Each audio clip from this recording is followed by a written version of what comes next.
Yang lebih semangat lagi, Shalom. Shalom. Tuhan Yesus baik, Bapak Ibu Saudara. Amin. Yang sepakat dengan saya boleh katakan amin. Amin. Kami berdua, saya Maria Priscilla dan suami saya Ronald Pangemanan.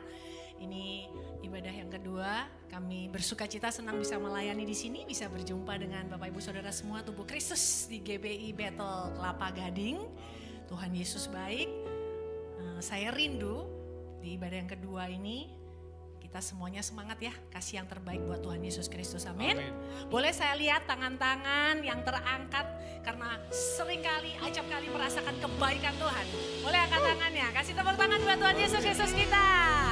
Boleh bangkit berdiri sebentar, lalu dikasih salam kanan kirinya, bilang nyanyi yang semangat, Tuhan Yesus memberkatimu. Come on. Oke, kita mau bersatu hati. Kita mau naikkan pujian ini dari segenap hati kita, sebab kita tahu Tuhan sudah kasih yang terbaik bagi kita. Oke, are you ready, church? Come on.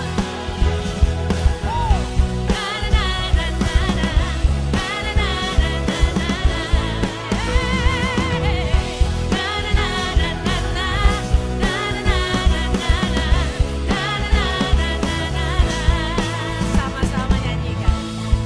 Come on. Haleluya, ku memujimu Tuhan, karena kasih-Mu tak berkesudahan.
menyembah Tuhan. Bebaskan roh dan jiwamu Bapak Ibu Saudara. Semuanya bebas bertepuk tangan, bebas melompat, bebas bernyanyi hanya bagi Dia, oke? Come on church! Woo! Clap your hands! Refresh your love. Hati kami bersuka karena-Mu. Sama-sama katakan. Pelukis cakrawala, merangkai jagat raya, pencipta alam semesta, pemilik kehidupan, pemilik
Saudara, terima kasih Tuhan untuk kasih setiamu. Terima kasih untuk semuanya yang Engkau sudah berikan di dalam kehidupan kami ya Tuhan. Kami tahu penyertaan-Mu sempurna atas setiap kami Tuhan. Oleh sebab itu hari ini kami rindu dengan segala kerendahan hati mempersembahkan yang terbaik hanya bagi-Mu Tuhan. Disenangkanlah hati-Mu Tuhan. Engkau lawat setiap hati yang hadir di tempat ini. Kami percaya kuasa-Mu akan memulihkan setiap kami. Engkau akan memberikan terobosan-terobosan bagi setiap kami. Terima kasih banyak Tuhan Yesus Kristus. Disenangkanlah hati-Mu. Kami siap lebih lagi menyembah-Mu. Dalam nama Tuhan Yesus Kristus yang percaya katakan amin. Beri tepuk tangan sekali lagi. Bapak Ibu Saudara, saya persilakan kembali duduk dalam hadirat Tuhan.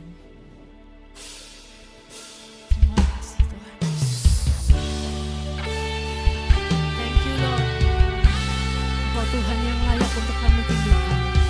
Tuhan yang layak kami sembah Tuhan.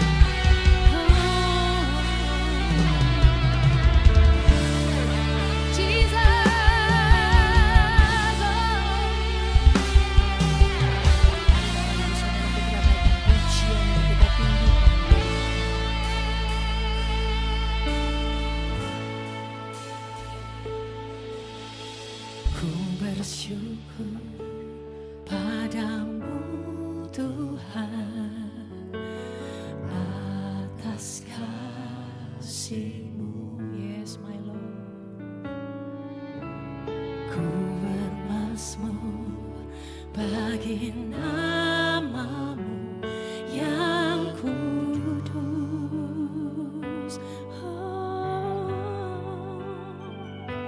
sebab Engkau kebenaranku, padamu ku percaya. Yes. Betapa mulianya Tuhanku, ku rindu menyatakan. Bersama kedua tangan katakan, yes, diri-Mu mengatasi langit, kebesaran-Mu Tuhan, mengatasi bumi, tinggilah diri-Mu, mengatasi langit, kemuliaan-Mu Tuhan. Dengan bangganya mengatasi boleh kita kasih tepuk tangan yang paling dahsyat bagi Tuhan kita, Raja di atas segala raja. Amin.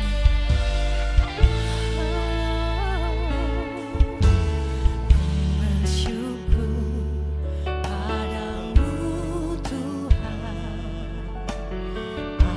atas kasih-Mu. Aku mau bermazmur bagi nama-Mu yang kudus, sebab hanya Engkau-lah kebenaran kami Tuhan, sebab Engkau kebenaranku. Katakan, padamu ku percaya.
ada di tengah-tengah kita saat ini. Rasakan kehadirannya. Tuhan, kami percaya hadirat-Mu, kuasa-Mu pasti memulihkan setiap hati di tempat ini, Tuhan. Oh Jesus, kami percaya kuasa-Mu nyata, Tuhan. Kuasa-Mu ya dan amin. Terima kasih Tuhan. Bersyukur Bapak Ibu Saudara. Terus sembah Dia, sembah Dia. Terima kasih untuk waktu yang terbaik yang Tuhan sudah sediakan bagi setiap kita. Biarlah kami pakai waktu ini untuk memuji, memuliakan nama-Mu, hidup dalam kebenaran-Mu Tuhan. Thank you Jesus. Haleluya.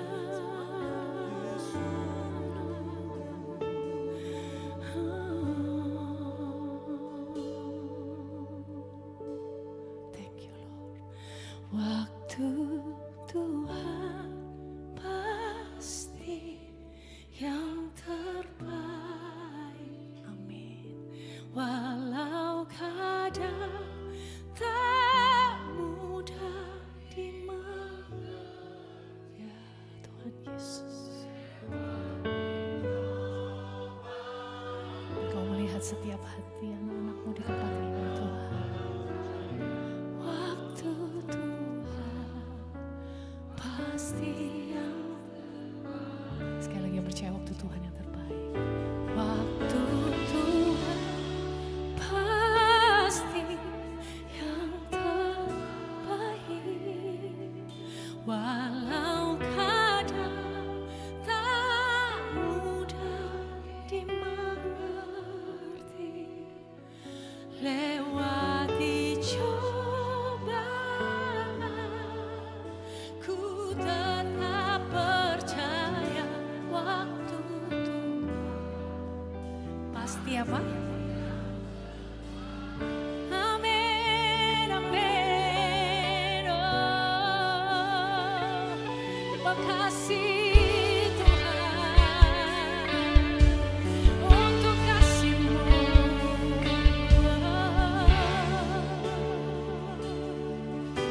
Saudara bersama-sama. Bila Kau izinkan sesuatu terjadi, katakan aku percaya Tuhan. Ku percaya semua untuk kebaikanku.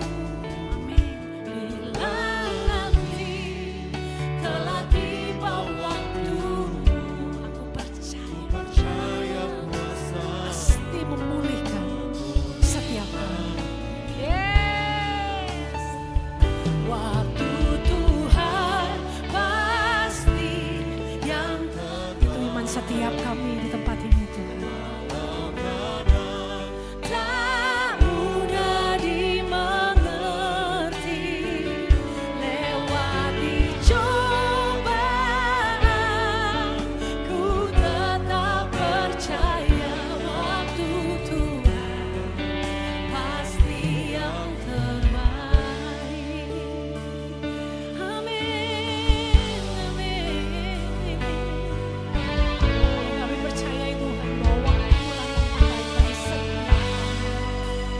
Mari Bapak Ibu Saudaraku bisa menyatakan, bila Kau izinkan sesuatu terjadi, aku percaya semua untuk kebaikanku.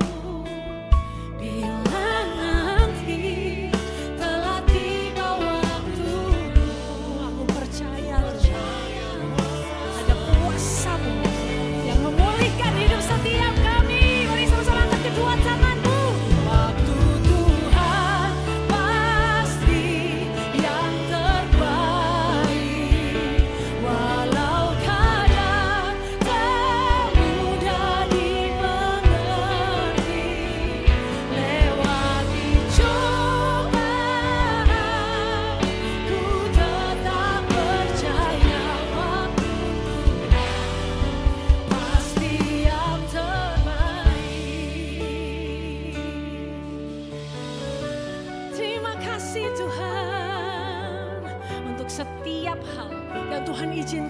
di dalam kehidupan setiap kita Bapak Ibu Saudara. Tetap bersyukur, tetap percaya bahwa setiap yang terjadi pasti akan memproses setiap kita, memulihkan setiap kita, bahkan memberkati setiap kita. Amin. Tidak pernah terlalu cepat, bahkan tidak pernah terlambat. Waktu Tuhan pasti yang terbaik.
Semua pergumulan ini, yes. Kami mau tetap percaya. Waktu Tuhan pasti yang terbaik. Waktu Tuhan pasti yang terbaik. Amin. Walau kadang tak mudah dimengerti, lewati cobaan, ku tetap percaya waktu Tuhan pasti yang terbaik. Yes, Tuhan pasti yang terbaik. Imani itu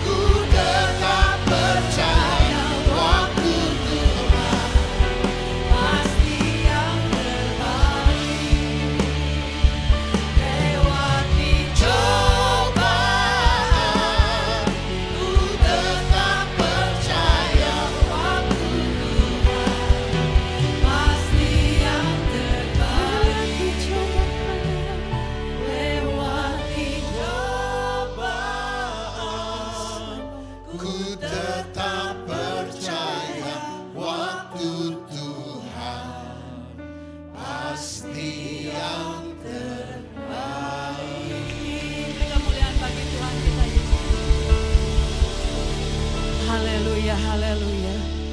Bapa, kami bersyukur Tuhan memiliki Tuhan yang sangat baik. Kami percaya apapun yang Tuhan izinkan, semuanya baik bagi kami. Dan waktu Tuhan adalah waktu yang terbaik. Yang Tuhan akan lakukan sesuatu yang terbaik bagi setiap kami. Terima kasih Bapa, Kau sungguh Allah yang maha kasih. Engkau hadir di tengah kami karena kami percaya kalau ada 2 atau 3 orang berkumpul dalam nama Yesus, Engkau hadir di tengah kami. Dan kehadiran-Mu itulah yang kami butuhkan setiap saat. Karena ketika kami ada di dalam hadirat-Mu, kami kuat, kami senantiasa mengalami kasih kuasa-Mu. Kami mengalami kelegaan, kelepasan, pemulihan. Terima kasih Bapa, saat ini kami percaya Kau hadir siap memberkati kami, memulihkan kami, menjamah kami, menyembuhkan kami, menguatkan setiap kami dalam nama Yesus. Terima kasih Bapa. Saat ini Tuhan kami mau membuka hati kami, sucikan dan kuduskan kami dengan kuasa darah-Mu, penuhkan kami dengan Roh Kudus-Mu Bapa, sehingga kami boleh sungguh-sungguh menerima kebenaran firman-Mu dengan iman, dengan taat, Dan kami percaya Engkau sendiri akan mengurapi setiap kami pribadi, lepas pribadi di dalam nama Tuhan Yesus. Memberkati juga hamba-Mu Bapak Pendeta Rubin yang akan Kau pakai untuk menyampaikan isi hati-Mu. Berkati dengan urapan yang baru, dengan urapan yang sama, sehingga kami semua sama-sama diberkati oleh Tuhan. Terima kasih Bapak, saat ini kalau ada kuasa iblis yang mencuri benih firman-Mu, kami bersatu hati berdoa dalam nama Tuhan Yesus. Kami usir, kami patahkan kuasanya, kami tolak dalam nama Yesus. Dan biarlah hanya Roh Kudus-Mu Tuhan mengurapi kami, pribadi lepas pribadi. Terima kasih Bapak, berfirmanlah kepada setiap kami, karena kami siap mendengarkannya. Segala puji, hormat, syukur kami persembahkan kepadamu. Di dalam nama Tuhan Yesus Kristus kami berdoa. Haleluya. Bersama-sama kita katakan amin. Silakan. Shalom jemaat yang dikasihi Tuhan. Senang sekali saya Pendeta Rubin Adi Abraham bisa melayani Anda dalam ibadah ini. Hari ini saya akan menyampaikan firman dengan judul Nama Tuhan adalah Jawaban. Mari kita baca Mazmur 23 ayat 1-6. Mazmur Daud, Tuhan adalah gembalaku, tak akan kekurangan aku. Ia membaringkan aku di padang yang berumput hijau. Ia membimbing aku ke air yang tenang. Ia menyegarkan jiwaku. Ia menuntun aku di jalan yang benar oleh karena namanya. Sekalipun aku berjalan dalam lembah kekelaman, aku tidak takut bahaya, sebab Engkau besertaku.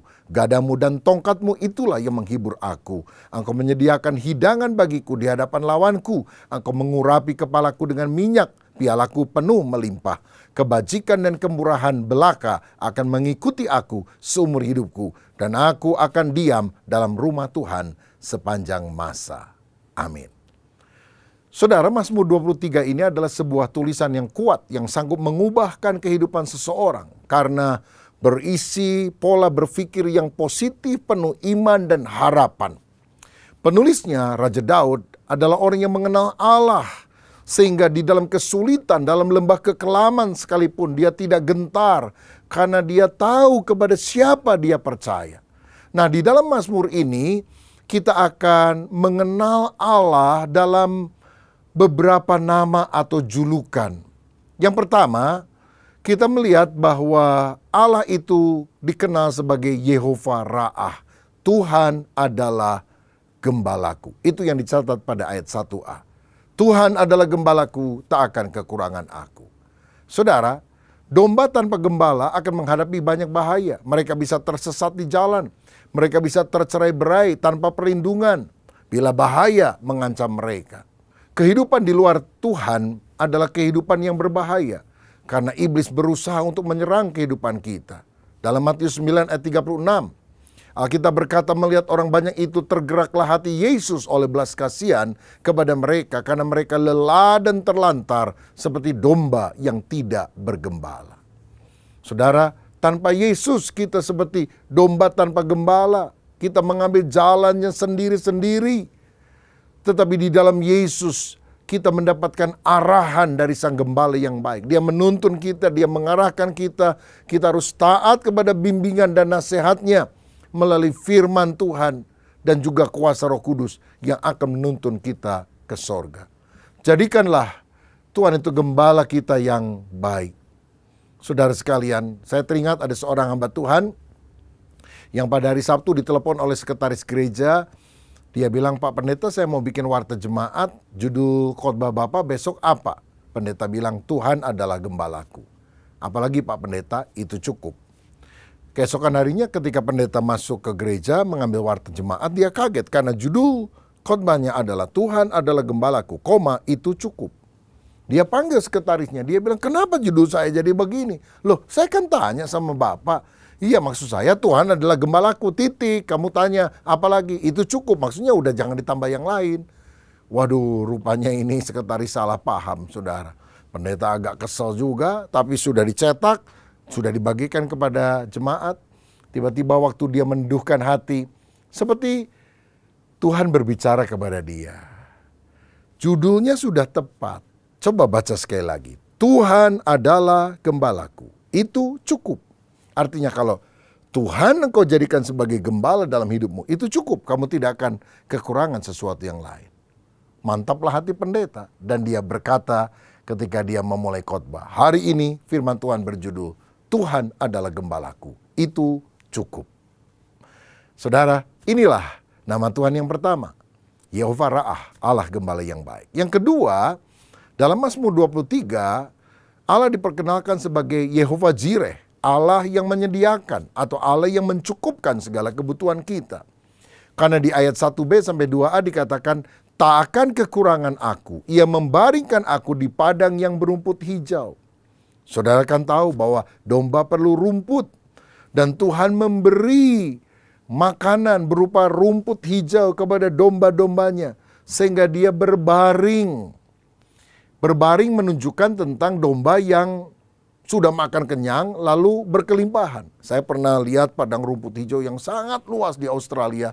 Kok saya jarang lihat ada domba yang berbaring, semuanya lagi makan rumput. Tapi kalau udah makan kekenyangan, maka dia berbaring. Alkitab berkata, pencuri datang hanya untuk mencuri, membunuh, dan membinasakan. Tetapi Yesus datang untuk memberikan hidup kepada anak-anaknya, kepada domba-dombanya, yaitu hidup yang penuh dengan kelimpahan. Nah, apa yang Daud tulis di dalam Mazmur ini bukan merupakan permintaan, tolong aku diberi rumput hijau, tidak. Tapi ini adalah pernyataan yang mantap yang lahir dari keyakinan iman bahwa Allah akan selalu mencukupkan kebutuhan kita sehingga kita tidak usah khawatir akan hari esok. Saya teringat kisah ketika Daud dikejar-kejar oleh anaknya sendiri Absalom yang berusaha memberontak ingin merebut tahtanya, dan Daud karena tidak mau berseteru membunuh anaknya sendiri dengan pasukannya, memilih untuk lari, saudara, ke padang gurun. Dan mereka kelaparan, tidak ada yang memberi makan.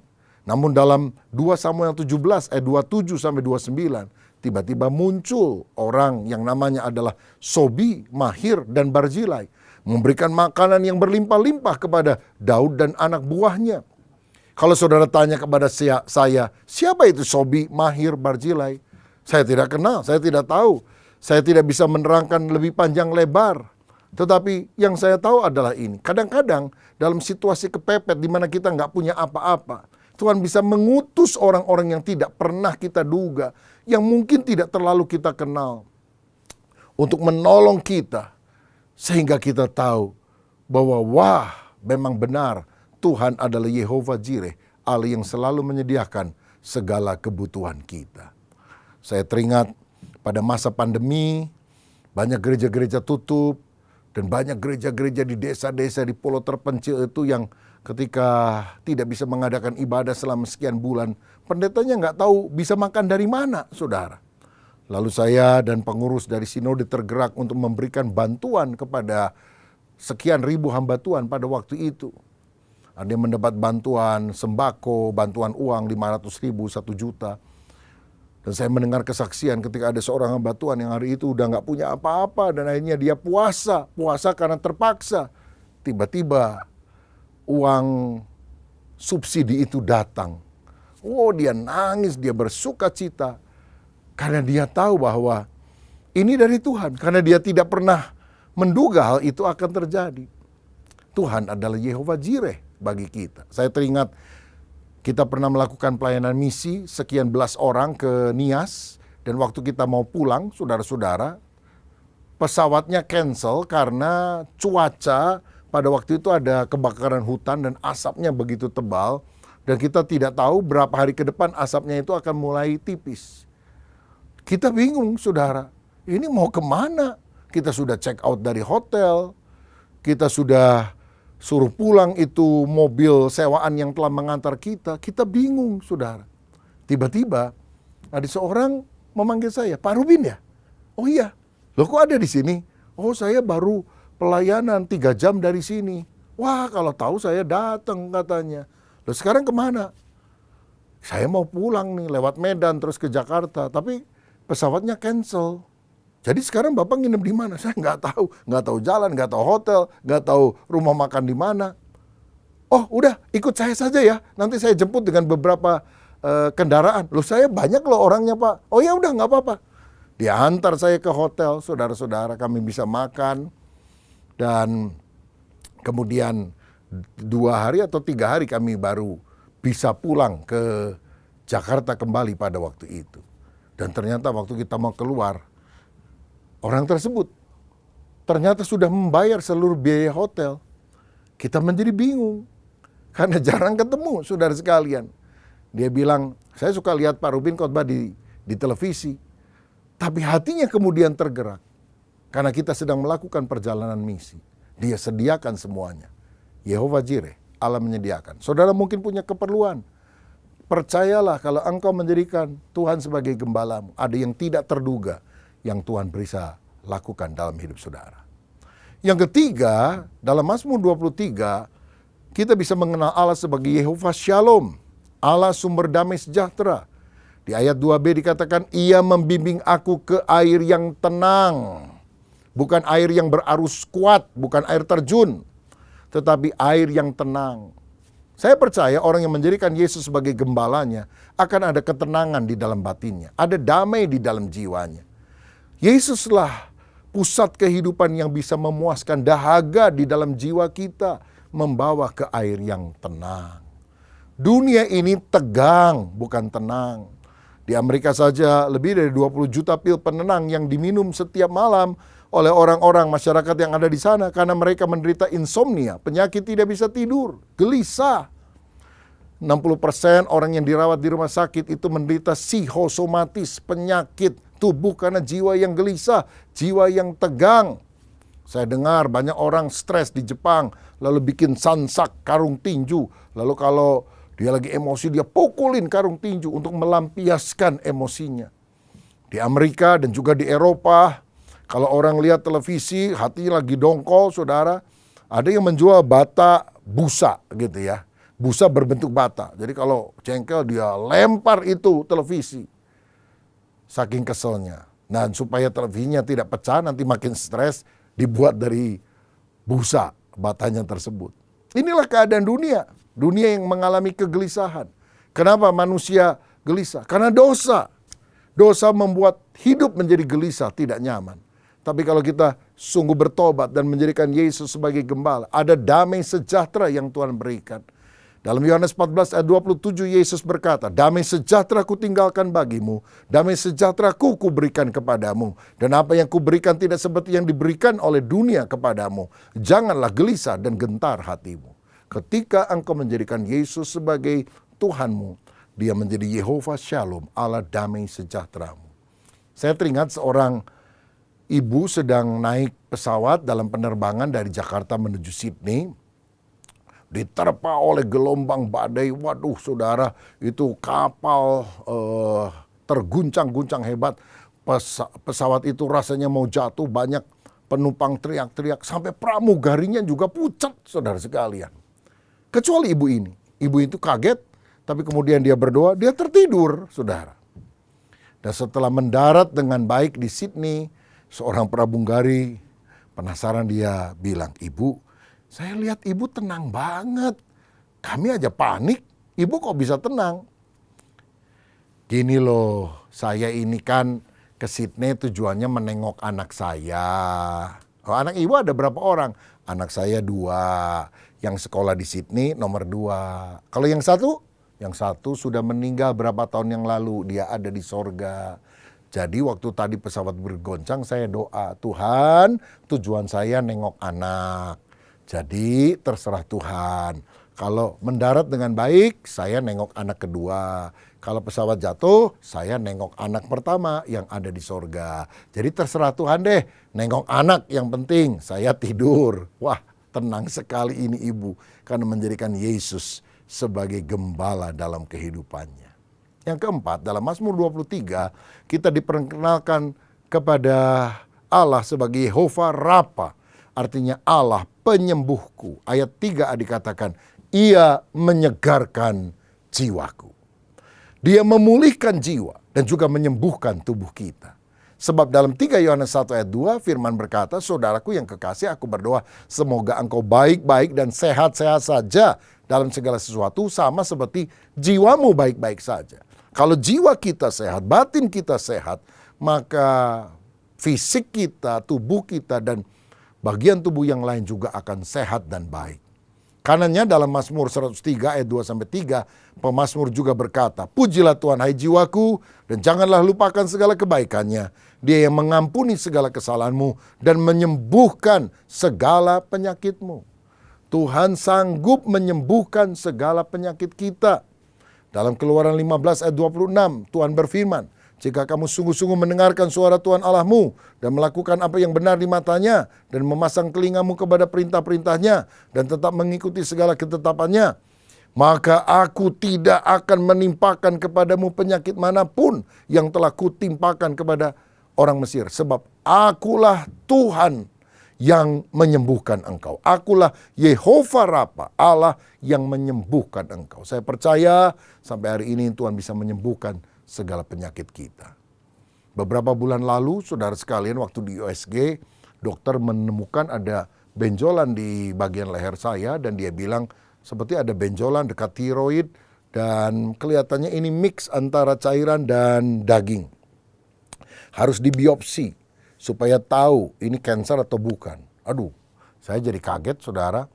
Lalu saya tanya dokter kedua, second opinion, third opinion, dan semuanya sama, menganjurkan biopsi. Saya berdoa kepada Tuhan, mohon agar Tuhan memberikan kemurahan hatinya.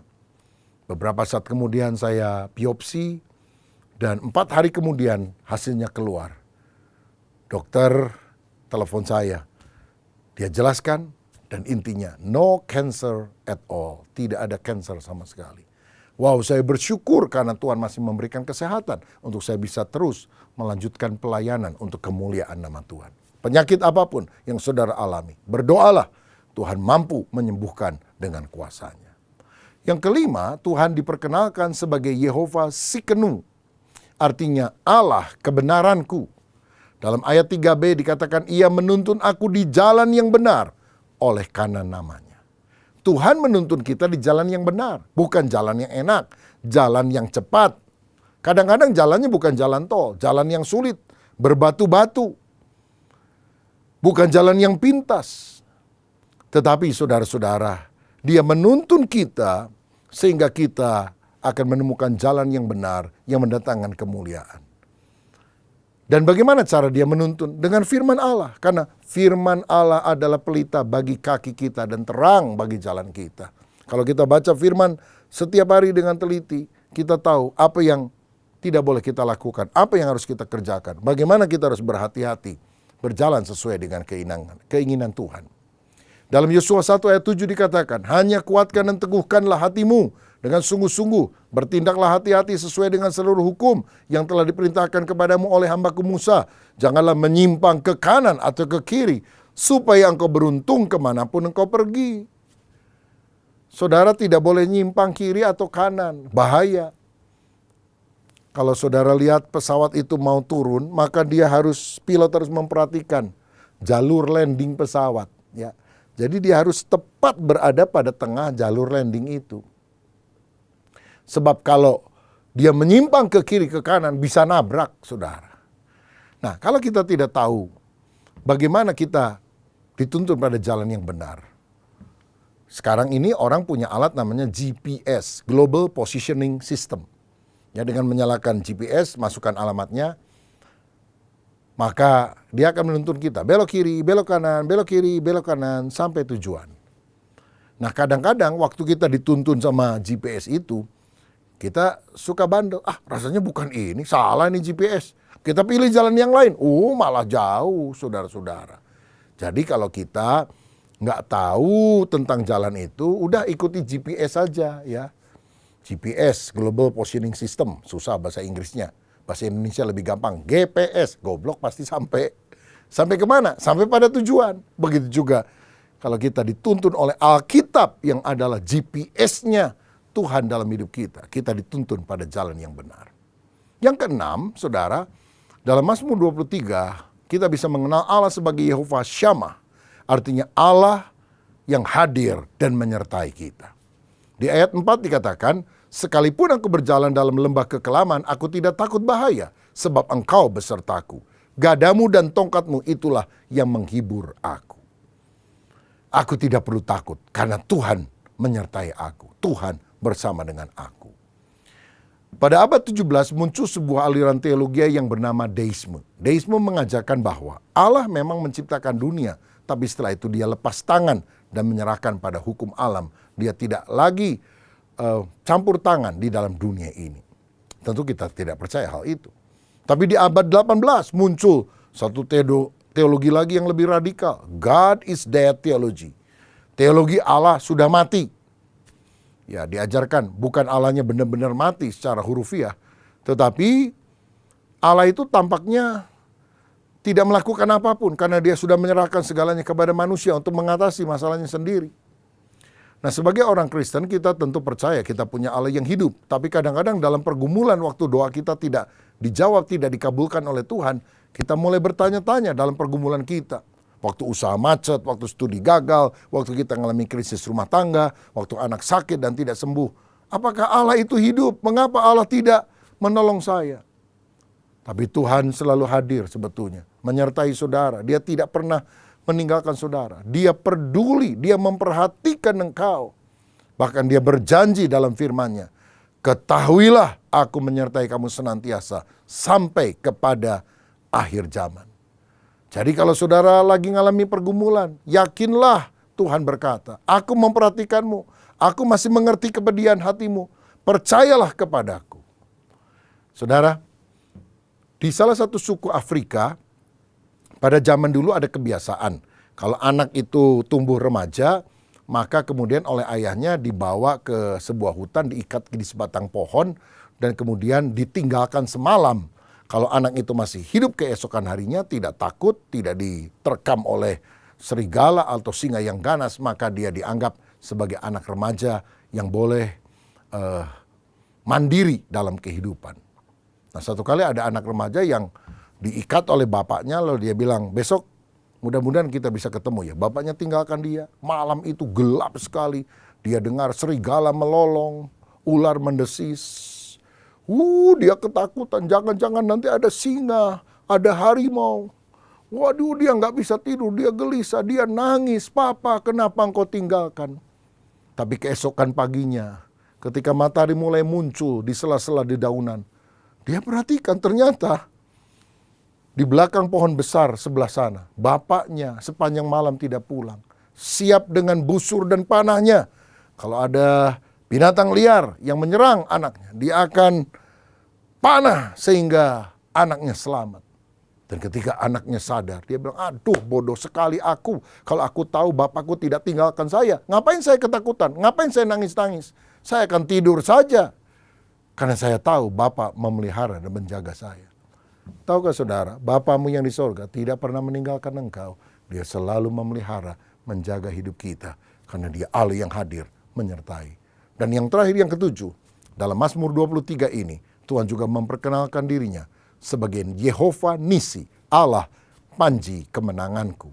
Ayat 5 dan 6, engkau menyediakan hidangan bagiku di hadapan lawanku, engkau mengurapi kepalaku dengan minyak, pialaku penuh melimpah, kebajikan dan kemurahan belaka akan mengikuti aku seumur hidupku, dan aku akan diam dalam rumah Tuhan sepanjang masa.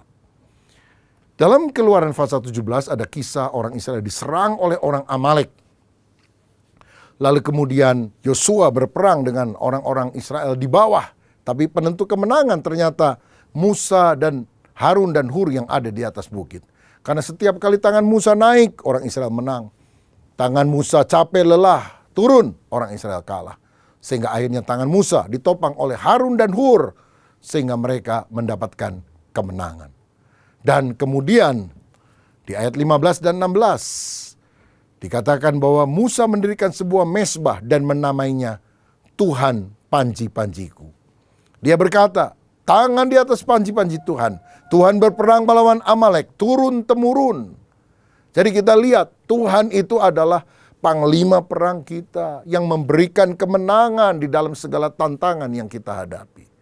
Rasul Paulus dalam Efesus 6 ayat 12 berkata, karena perjuangan kita bukanlah melawan darah dan daging, tetapi melawan pemerintah-pemerintah, melawan penguasa-penguasa, melawan penghulu-penghulu dunia yang gelap ini, melawan roh-roh jahat di udara.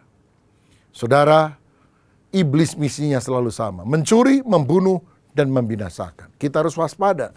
1 Petrus 5 ayat 8 berkata, sadarlah dan berjaga-jagalah. Lawanmu si iblis berjalan keliling sama seperti singa yang mengaum-ngaum dan mencari orang yang dapat ditelannya. Matius 26 ayat 41 berkata, berjaga-jagalah dan berdoalah supaya kamu jangan jatuh ke dalam pencobaan. Roh memang penurut, tetapi daging lemah. Jadi ketika tantangan datang dalam hidup kita, naikkanlah panji-panji kemenangan kita. Berseru kepada Tuhan, berdoa, arahkan mata hatimu, arahkan tanganmu kepada Tuhan. Sebab pada waktu kita angkat tangan, Tuhan akan turun tangan, mengabulkan doa kita dan memberikan kemenangan. Izinkan Allah bertindak di tengah segala masalahmu. Ada kemenangan yang Tuhan akan berikan. Saudara sekalian, kita punya sebuah gereja mitra di kota Banjar, Jawa Barat, yang satu kali ingin direnovasi, dipugar supaya lebih besar. Tapi justru diresolusi oleh masyarakat. Karena itu jemaat berdoa kepada Tuhan, minta pertolongan Tuhan. Satu kali ada seorang Pak Haji yang lewat di depan gereja itu, kebetulan pintu sketsel dari kayunya itu sedang digeser. Sehingga dia bisa melihat ke dalam, ada salib berwarna kuning. Dan dia tanya kepada pendeta yang kebetulan sedang ada di depan, Pak, itu salib baru dipasang ya? Oh enggak, dari dulu sudah tahunan dipasang di sana. Kenapa? Kok saya sholat tahajud malam-malam melihat ada salib persis seperti ini? Wah, rupanya di sini tempatnya. Bapak ada kesulitan apa di gereja? Oh, kami lagi di resolusi, Pak. Padahal kita ingin membesarkan gereja, merenovasi karena memang sudah tua dan juga tempatnya terbatas. Dan kita juga sudah ada izinnya. Dan orang itu bilang, wah, ini berarti Tuhan menyuruh saya menolong tempat ini. Maju aja, Pak, nanti saya akan kasih tahu kepada yang lain. Tidak boleh mengganggu tempat ibadah di sini. Jalan saja, orang mau beribadah kok diganggu. Dan akhirnya pembangunan bisa berlangsung dengan baik sampai selesai. Karena apa? Tuhan turun tangan ketika kita berdoa kepada Dia. Saudara, masalah kita mungkin berbeda, tidak sama. Tapi libatkan Tuhan dalam kehidupanmu.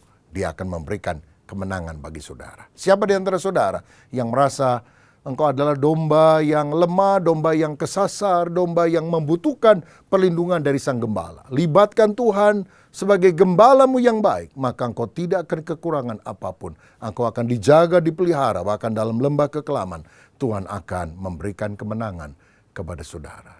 Mari kita berdoa, minta Tuhan menjamah kita. Bapa Surgawi, terima kasih untuk kebenaran firman-Mu yang telah kami dengar. Dan kami percaya tantangan sebesar apapun, ada Tuhan yang luar biasa. Nama Tuhan adalah jawaban atas setiap pergumulan kami. Dan biar kami selalu memuliakan Tuhan. Karena ketika kami memuliakan Engkau, Engkau sungguh-sungguh hadir dalam hidup kami. Menyertai dan membawa kami pada kemenangan. Berkat-Mu atas kami dalam nama Yesus. Haleluya. Amin. Tuhan Yesus memberkati. Segala puji, hormat, kemuliaan hanya bagi Engkau. Kami mengucap syukur kepadamu ya Tuhan. Kami punya Allah yang begitu besar, Allah yang begitu baik.